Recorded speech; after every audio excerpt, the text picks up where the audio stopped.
to Locked On Astros, your daily Astros podcast. Here are your hosts, Eric the Man Huysman and Brett H-Town Wheelhouse Chancey.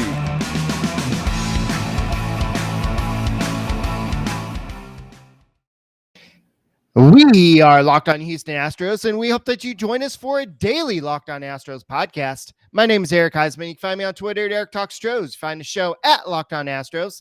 Your team every day. Brett, where can I find you at? They can find me at H-Town Wheelhouse on Twitter and at Stros411 on Twitter, Instagram, and Facebook. Always positive, always Stros. I guess the question of the day is, did the Astros win? Yes, it's like 12:53 a.m., and so we stayed up. We did it.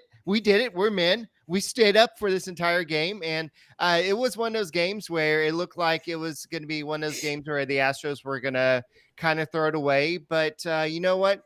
Sometimes you have the right parts and in the bullpen, and you get the job done. And today's episode is brought to you by Rock Auto. Amazing selection, reliably low prices, all the parts your car will ever need. Visit rockauto.com and tell them that Locked On Astros sent you by. And so I know looking at today's game, you might say, well, why did you bring in Brooks Raley? He gave up that home run. And then Luis Garcia had his whole that sixth inning kind of go to waste, and he had the extra earned run scored, all that. But I think in that situation, Brooks Raley was the right call. And I know you're not going to hear this, but Baseball America did this whole survey of baseball managers, players, and baseball executives. And you know who the number 2 manager of the American League manager, the top managers out there were? Yes, Dusty it was. Baker. Yep, Dusty Baker. That's right. So all those people out there hating on Dusty Baker, his peers are saying that he's the second best American League manager. Bob Melvin is number 1, and I think who is it? Kevin Cash with the Rays is number 3 in the American League. And so, I mean, it could be based on the winning records. It could be based on what you're given to it with, but I'll take that. So the Astros did win. And the A's did not play. So, and you did beat a division rival, a team that has been kind of iffy. I think they're now 15-16 since they traded Kendall Graveman. Now the Mariners have. So, yeah, this was a great game. This, especially, in fact, Joe Smith was the guy who got the loss here, and we'll have to talk about that inning because that was a weird inning. The fact that they had the error, not only the error, but the also the whole not throw there that allowed Kyle Tucker to score. Yeah. It didn't. I don't know if he didn't think the catcher was ready for the throw or what was going on. I don't know that there was a target to throw to. I heard Blummer and Callis talking about it and kind of breaking that down. But I was surprised with Brooks Raley right there because if you look at Brooks Raley's last 4 starts against Seattle, he's given up runs. He's given up home runs. And I believe he gave up a home run to that same hitter today. Was it Dylan Moore, I believe, right? And so that kind of was a questionable move. I still think that there's going to be moves that Dusty makes that I'm not thrilled with, but in the end it worked out. I know I was questioning Kendall Graveman not going in there, but apparently Dusty said before the game that they were wanting to rest Graveman, that he needed a rest. I don't think he's hurt, but Stanek went in, dude, and I mean he crushed it. 3 strikeouts, just absolutely blew him away with his heater, and he looked like a better Stanek. He looked like, I don't know, he looked rejuvenated. I don't know what it was about him tonight, but he was sharp, and that's what you have to do in a close game like this. This is a team win where the veterans and the rookies all contributed.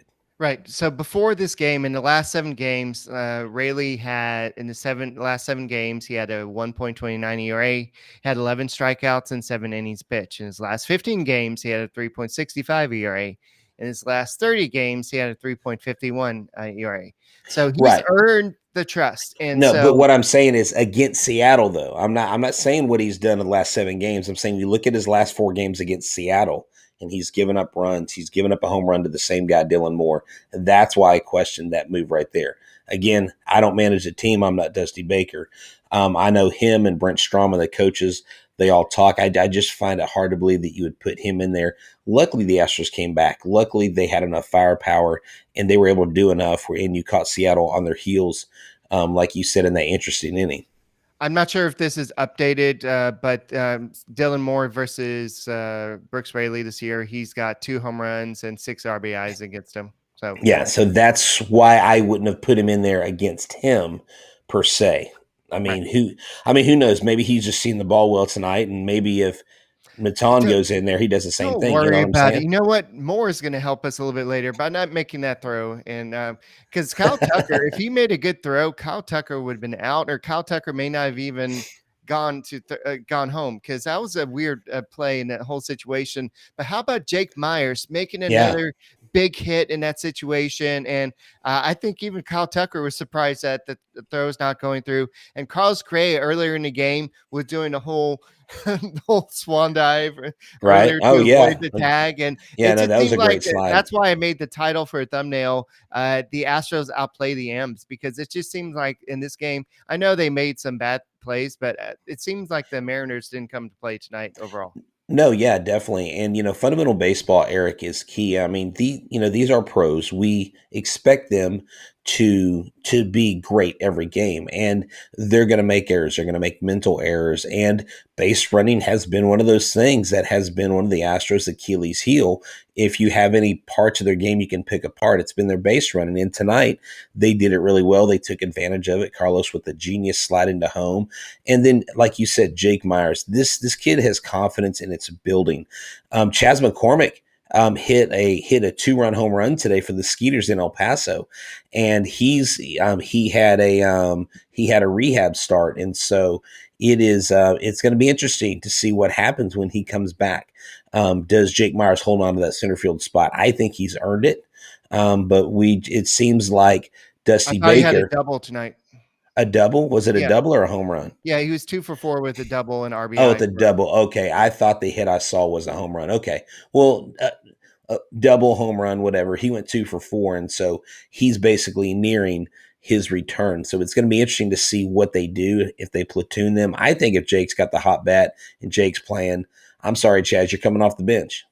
Yeah, I was talking to Brandon Del Castillo, the baseball lawyer from Talking Stros, and he was like, dude, that guy, Chaz, I like him and all, but he is the 4th outfielder. He's always been the 4th outfielder. And so we're probably going to see a lot of Jake Meyers, because Jake Meyers has not done anything to make the situation change. And especially, I was talking to Den yesterday, and he was saying that I don't think either one of them are in the situation to be Wally pipped right now. To be Wally pipped, it's gonna be somebody coming up next year to be Wally pipped. Well, so far he's Wally pipped Chas McCormick. I'll tell you that right now. I don't think you're going to see Chas McCormick take the job from Jake Meyers. Yeah. One thing I do want to talk about is Luis Garcia. He was a magician. I know that he did get into some trouble in the 6th inning. Had runners on second and first and second. Then he allowed that. Well, I guess Brooks Raley allowed that home run, but he did get some key outs. He made that error, but he stranded runners at third base at least in 2 innings in a row.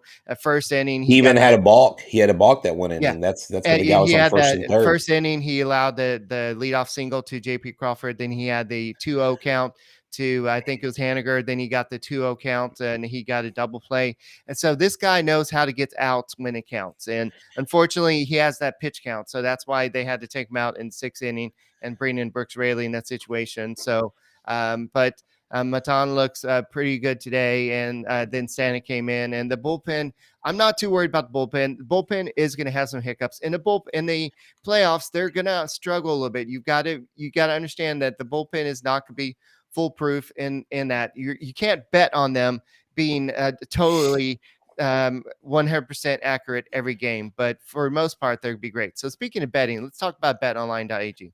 Yeah, it's that time of year again, and all eyes are now turning to football as teams are back in the gridiron to start the football season. As always, BetOnline is your number one spot for all pro and college football action this season. Get all the updated odds, props, and contests, including online's biggest $500,000 NFL mega contest, the world's largest $200,000 NFL Survivor contest, open now at BetOnline. Head to the website or your mobile device and sign up today and receive your 100% welcome bonus. Be sure to take advantage of their opening day super promo. Make a bet on the Thursday, September 9th season opener between the Super Bowl champion Buccaneers and the Dallas Cowboys. And if you lose, your wager will be refunded up to $25 for new customers only when signing up using the promo code NFL100. BetOnline is the fastest and easiest way to bet on all your sports action, from football, basketball, boxing, right to your favorite Vegas casino, even baseball. Don't wait and take advantage of all the great offers available for the 2021 season. BetOnline, your online sportsbook experts. Promo code Locked On. All right, so it's 1:03 a.m. and it's a little too late to go to Hooters right now. But you know what? During the day, it's a perfect time to go to Hooters. So tell us a little bit about Hooters. Yeah, so they have this thing called Texas Thursdays on Thursday nights. Come see your favorite Hooter girls, calendar girls in cutoff jeans and cowgirl boots, and dance to Copperhead Road. $15 buckets, $5 crafts, and more every Thursday. Located at 20796 Gulf Freeway in the Floor & Decor parking lot. They have, whenever there is football on, college football, pro football, go see your favorite team. Get your buds together. Grab your buds. Go have some buds. Get some good wings, some cold beer. Whether it's spicy or mild, it doesn't matter. Anything in between. The world-famous Hooter Girls got you covered, and there is no cover. So go to Hooters at 20796 Gulf Freeway. Tell them Locked On Astros sent you. All right, so I know you mentioned that Graveman was not available in today's game, and since Graveman was traded to the Astros, he's allowed 2 earned runs and 12 innings with 14 strikeouts, 1 walk, and 11 games. So far, I mean, it's too early to say which side won that trade. I mean, I think it's pretty much even because I think Abraham Toros has been pretty good, not including today's game. He's got a .313 batting average with 9 extra base hits, 12 RBIs in 30 games. And Joe Smith, before today's game, he was pretty good. He had in 10.2 innings, he had a 0.84 ERA. So yeah, he's a different pitcher now. He wasn't doing that with the Astros. Yeah, I know. So that's fine. So I'm not too worried. And it's too early to look at this, but we knew this was going to be a short-term win for the Astros and probably a long-term win for the Mariners because they were getting a future starter probably for at third base, second base, wherever they want to do it. But speaking of third base, Alex Bregman didn't get the start. Everybody's like, well, he had all this time off. Why are you giving him time off? Just the same way, like I went back to work today. I'm tired, guys. And he played 3 games in a row. Yeah, he played 3 games in a row. Right. And when he was out with the hamstring, then he had the quad strain, and those are 2 leg injuries he dealt with back to back. Right. There's no reason to stress him out, especially after you travel and the time is different. You're starting later. Your body clock's off. Let him adjust. It's okay. These are pros. You have Aledmys Diaz for a reason, reason, so you can rest guys. Right. And why would you want to risk your top option just for a win in Seattle? That really, in the end, doesn't mean a whole lot other than you gain a half game on the A's. But this is the game. And I knew he was going to rest him because they already talked about it. So this was no surprise. One thing that this season has taught me, Eric, even with Dusty Baker and all his moves and me being frustrated, is when I don't agree with stuff, I step back and ask myself, okay, why is this going on? And so I'll put on Twitter a lot of times, I'll ask questions. Why is this guy in? Why is he using this guy? And I get a lot of really good feedback from our listeners, from our fans, from people who follow us. And it makes sense to rest Alex Bregman tonight. There's no reason why you don't rest him. Okay. All right. You can always ask me too.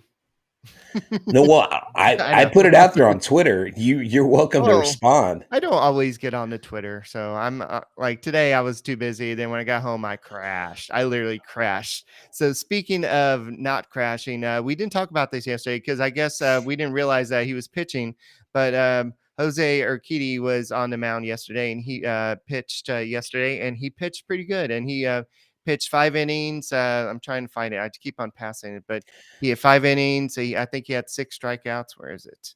I believe he had 5 strikeouts, didn't he? 5 strikeouts. He had 3 hits, 1 earned run, and he had 62 pitches overall. 45 were strikes, and so this was his final rehab outing before he goes ahead and returns sometime this weekend versus the Padres. So this will be a big move for the Astros. I think this is where you're going to see them start going to the 6-man rotation, especially to you've already seen them kind of limit Luis Garcia to the 60 to 70 pitches.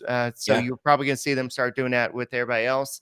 And but that's also why you saw Brandon Bielak come up instead of Josh James. Josh James is with the Astros as part of the taxi squad. That's right. And I don't want to say the other name because everybody's going to be like, oh, your boy's back. But Robel Garcia. Yes.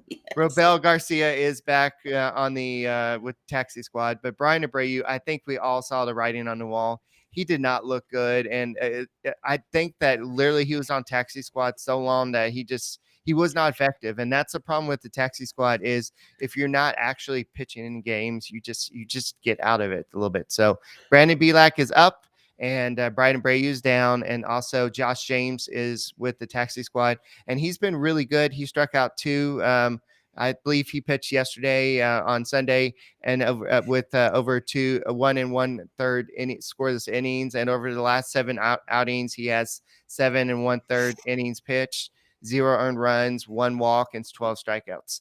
So he looks ready, but unfortunately, I don't know if there's any room for him.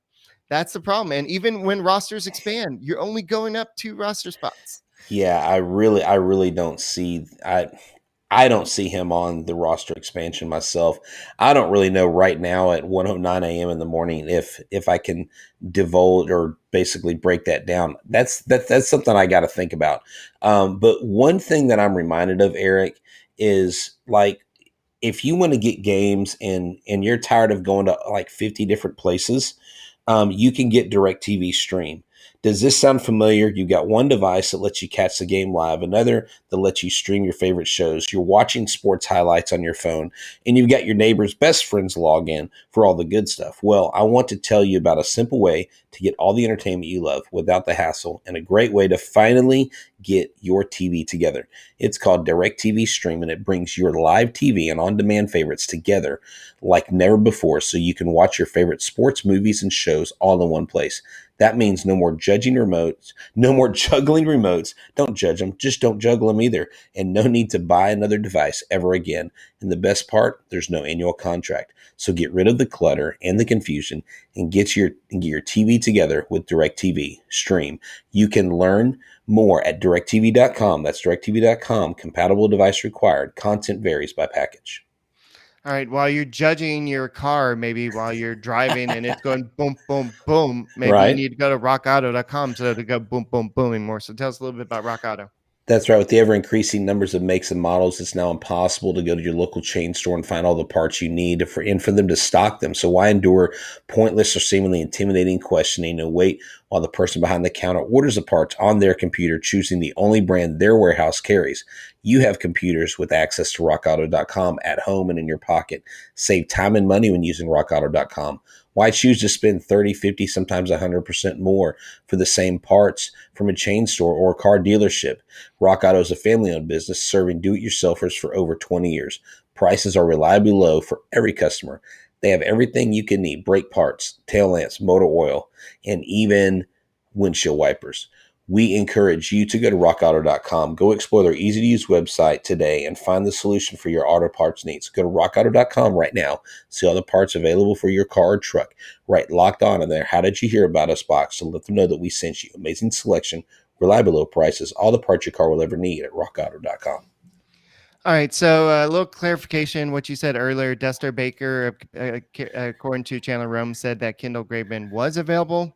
Baker said that Ryan Stanek had been throwing better than Graveman, and Stanek was already loose in the 8th, and they didn't want to sit him after getting him hot. They apparently had no problems doing that to Yimi Garcia earlier because Yimi Garcia was already starting. So that doesn't address why they didn't bring in Graveman earlier, but Graveman is not going to be brought in the 6th inning. That's yeah. No, I was thinking Graveman would be brought in the 8th inning instead of Stanek, but that would mean he pitched 3 games in a row, right? Well, no, he didn't pitch. He didn't pitch in none of the good starter pitchers pitched Sunday's game. Oh, okay. Yeah. I guess I either misunderstood what people tweeted out or what people said that Dusty Baker said. I was going off what Okay. what I had heard. So I guess I need to check into hearsay more next time because I was just going off Oh, I what thought you were someone talking said. about Brooks Raley, and they're not going to bring him in for Brooks Raley in the 6th inning. I thought that's what you I'm completely talking about bringing Okay. Bregman in the 8th. Now Stanek started warming up, okay, when it was 3-2, and because Stanek was already warm, and Stanek was basically there's not enough time once you take the lead for you to sit down. We're going to put Bregman in, so that makes sense. It's not that big a issue because they end up winning, so it's not a big deal. And Stanek looked pretty darn good out there. He did. He looked great. So you know how players sometimes can be the biggest recruiters. Like we saw that LeBron James used to recruit people to go play for the Heat, and he had the big three over there and everything. Well, apparently the Astros were the big recruiter for Marwin Gonzalez, and I did not know this, but they're the ones that say, "Hey, Marwin, we want you back." And especially the big guy out there was Carlos Correa. And he said, he said, "We want you back." And this is what Correa had to say. I talked to Marwin. I said, "We want you here. I would love to be there with you guys again." I talked to Jose and I want to be, and this is what he said: "I would love to be with you guys again." I talked to Jose Altuve and Martin Maldonado. A couple of guys were there, all on board with it. We went to the front office and got it done. And so basically the players just went to the front office, said, "Hey, we want Marwin back. We don't care what it takes, just get it done." And so this is not normal. This is not abnormal. And so what Correa said is that they think that they can get him back to where he was in 2017 and 2018 season. I don't know how they can do that. I really don't understand how they can do that. That's wishful thinking. I mean, I get it. That's their guy. They're loyal, and I admire them for that. I admire for Correa taking that leadership role. Now, I'm not in the clubhouse. I'm just telling you how I personally feel. I don't think you're going to see him in September. If you do, I would be shocked if he gets much playing time. I mean, maybe you put him in there instead of Chas McCormick because he's got more playoff experience, but he's not going to see the field often. He'll be in strictly pinch hitting roles, and he was hitting 205 when he was released. So he wasn't even hitting. So like Correa said, they're going to try to fix him and get him back to where they want him to be. And who knows? I mean, he is a legend in Houston. He does have the famous home runs in the World Series. He is more comfortable here, and he said, and he's more right. He said, "I'm glad we can do that." Marwin is not only a Houston Astros legend, but he's also a great ball player. I think we can help him here. No, yeah, and I understand that aspect of it. But my question is, and wanting to help out somebody that you really like, are you helping the team in the long run with this performance or hurting it ultimately? Well, that's my question. Yeah, he's going to have to earn his way on the team. Right. I think you said on Twitter, he's going to have to prove to James Click that he's ready. He didn't get a major league deal. He got a minor league deal. That's true. He still has to earn his stripe. So he's not going to come knocking on the door. Yeah, they're not just throwing him out there. Right. No, right. Yeah. Hey, you know what? If it works out, he may surprise us. He may get in there. He may make that roster. He may get a key hit. He may get a pinch hit home run. Who knows? One thing that I do think has to happen is I do think he has to be added to a 40-man roster before September 1st. So they asked DFA Robel Garcia. I'm going to cry. You would hate that, wouldn't you? Yes, I would. Or depending on what's going on, Jason Castro, you can always put him on the 68-day IL. But then at the same time, you might need to add another catcher. They were getting a second opinion. We're about to talk about that. So, yeah. So, speaking of that, Jason Castro is getting a second opinion on his knee. So, they don't really tell you what's going on with his knee, but they're getting a second opinion on his knee, but they don't tell you what's going on. So, it's with the catcher, especially, it's never really a good thing when you're talking about the knee because with all the bending and everything. But Baker did mention that Michael Papirski is somebody who could be somebody they look at in September, because I know that you have the extra spot they can bring up, and Yeah. in the playoffs, you do want that third catcher. So if And Castro is down, and we already have Garrett Stubbs up as the second catcher, then Michael Papierski could be that rookie who kind of makes the Chaz McCormick type leap up here. and I also read somewhere where all the players that have rehabbed and gone down to Sugarland and played with him have been extremely impressed. One of the player development guys said basically he's one of the best defensive catchers he's ever seen, and so he went to LSU. He's very good at what he does. He just has had a logjam at the top. So this may be his chance. A very good defensive catcher. He does have some pop, and who knows? I think that's the thing about October is it's not necessarily about who's on the field. It's about who performs. The Astros have a complete team. They have a complete lineup, complete pitching staff. But who are those key guys that are going to have key moments that are unexpected, like your unsung heroes, right? The Derek Fishers, the Marwin Gonzalez, guys like that. And I think anybody coming up to this team, Eric, has a recipe for success because of who they're surrounded by. So the Astros have 2 spots that they need to activate open on the 40-man roster. One of them is pretty easy. Sorry, Jacob Wilson, but he would probably be one of them. I know that he showed me shades of Tyler White there, but he's also dealing with concussion. I believe that he was hit in the face by he was hitting the helmet, I believe. Yeah. So, not in the face.